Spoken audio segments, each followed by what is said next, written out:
ဒါပေမဲ့ဒီလိုကောင်းမွန်တဲ့ကဏ္ဍတွေကိုတော့အလားအဖြစ်မခံနိုင်ဘူးလေကျွန်တော်ကတော့အေးစစ်စစ်ပါပဲကင်ပအဝဲတိုင်းတွေကိုပိတ်ဆို့လိုက်ရင်ကျွန်တော်ပြိုလဲသွားမယ်လို့သူထင်နေတာသူကျွန်တော်ကိုတော်တော်လေးအထင်သေးသွားတာပဲအခုခေတ်မှာကုန်ပစ္စည်းရောင်းမှုကကင်ပရောင်းကိုယ်စားလှယ်တွေပဲရှိတာမှမဟုတ်တော့တာသူကကင်ပစီခွက်ကိုထိန်းချုပ်ထားနိုင်ပေမဲ့ online ရောင်းကိုတော့မထိန်းချုပ်နိုင်ပါဘူးကျွန်တော်ချက်ချင်းပဲ data တွင်လက်ဆက်စာတောက်ကုန် app တစ်ခုပေါ်မှာ online site design ဖွင့်လိုက်ပြီးကဏ္ဍစည်းရင်းတွေကိုတင်လိုက်တယ်စစ်မြစ်တင်ထားတဲ့ရင်းနဲ့ကန်တွေမှာတဘာဝအတိုင်းမွေးမြူထားတဲ့နိကနန်းညာဓာတုဗီလာပစ္စည်းလုံးဝအသုံးမပြုဘဲမွေးမြူထားပါတယ်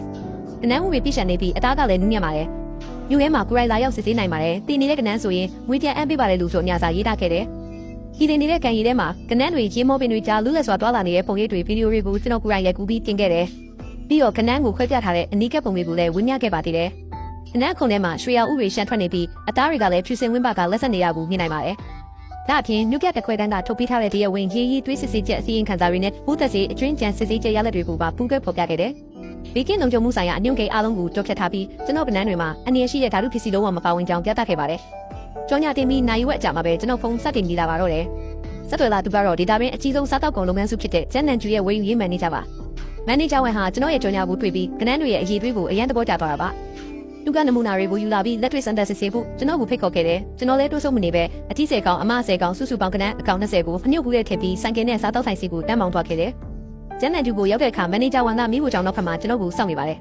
ကျွန်တော်ကဏ္ဍတွေကိုမြင်လိုက်ရတဲ့အချိန်မှာသူ့မျက်လုံးတွေကတောက်ပသွားခဲ့တယ်ကဏ္ဍတိုင်းဟာတန်တန်မာမာနဲ့လှူရှားနေကြပြီးအခုံတွေကစိမ့်ညအိုက်သားတွေကဖြူဖွေးလက်သေးတွေကရွှေရောင်တန်းတွေကတန်ရှင်းတည့်ရနေတာပါဒါဟာသူတို့အရင်ယူနေကြကွန်ပျူတာတူစီကကဏ္ဍတွေထက်အများကြီးတာလုံးနေပါတယ်သူကချက်ချင်းပဲကဏ္ဍလေးကောင်ကိုမိဖို့ထောင်မှာပေါက်ခိုင်းလိုက်တယ်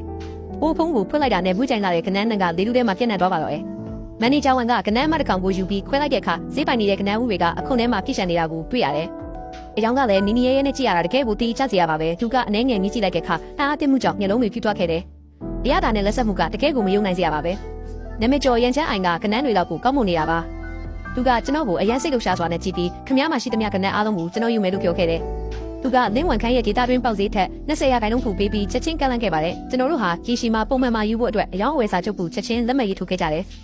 သူကစီယံငွေရိုး1000ကိုတောင်ကျူတင်ပြီးချခဲ့ပါသေးတယ်အဲ့ဒီနေ့နေ့လယ်ပိုင်းမှာပဲသူ့ရဲ့ကုန်တင်ကားကကျွန်တော်ရောက်ကိုရောက်လာပြီးပထမဆုံးအတုတ်ခစ်ရင်းမဲ့နေတဲ့ကဏ္ဍပေါင်တွေရဖို့နာသိမ်းသွားပါတယ်ကျွန်တော်ဘဏ်အကောင့်ထဲကိုရွှန်3000ချက်ချင်းရောက်ရှိလာခဲ့တယ်ကျွန်တော်ဖုန်းထဲကငွေလွှဲစည်းရင်းကိုကြည်ရင်လက်တွေတောင်တုံးမြင်လာခဲ့ပါတယ်ဒါဟာလွန်ခဲ့တဲ့နှစ်ပေါင်းများစွာကလင်းဝန်ခန်းစီကရတဲ့ငွေမဟုတ်ပဲကျွန်တော်ရဲ့ကိုယ်ပိုင်ထူးခြားအထောက်အမှုနဲ့ရရှိလာတဲ့ပထမဦးဆုံးသောစစ်မှန်တဲ့ဝင်ငွေပဲဖြစ်ပါတယ်